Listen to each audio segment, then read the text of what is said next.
Nos amis du quotidien, ce sont bien sûr les produits du petit électroménager. C'est un marché qui pèse 3,7 milliards d'euros, ça c'est pour 2022. Oui, c'est un marché colossal et vous avez compris que j'ai une petite fibre affective, on va dire, avec ce marché, le matériel de petit électroménager.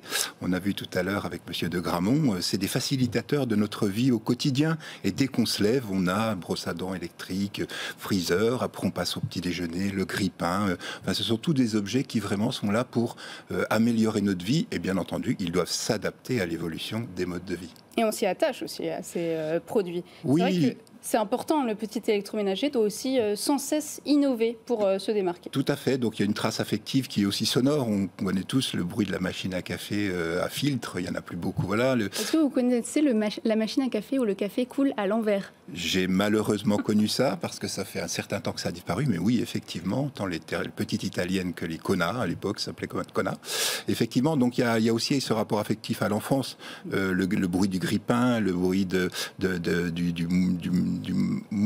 la moulure du café, puisque on revient après les capsules Nespresso, on va dire, c'est devenu un terme générique. On revient aussi à faire des machines qui repartent du grain plutôt que de la poudre. Et puis il y a le bruit de l'aspirateur, mais ça on aime moins par contre. C'est un des seuls qui est peut-être désagréable. C'est effectivement quand on entend le bruit de l'aspirateur, et je suis un homme qui passe l'aspirateur, donc je souffre autant. Et votre chien l'aime beaucoup. Et mon chien l'aime beaucoup, puisque effectivement ça donne certaine joie dans ses yeux. Alors comment les marques peuvent-elles être au plus près de leurs clients pour mieux affronter la concurrence, notamment asiatique, et les MDD ?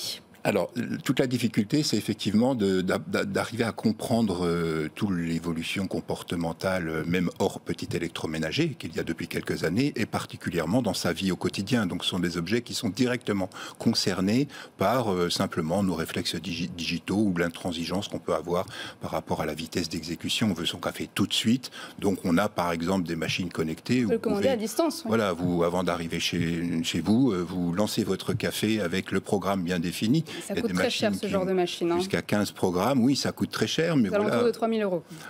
Oui, n'importe comment, l'innovation tire le marché en valeur par le haut, parce que c'est un marché qui est excessivement poussé par l'innovation. Il y a des innovations réelles, il y a des innovations un peu plus subtiles, on va dire, mais généralement, c'est pour tenir effectivement à bout de bras ce marché qui connaît des aléas, mais on a vu avec Monsieur de Gramont qu'il est quand même en pleine croissance. Merci beaucoup Jean-Marc Ménien, directeur général d'Altavia Shopperman. Dans un instant, c'est la start-up et on va parler du leasing du petit électroménager.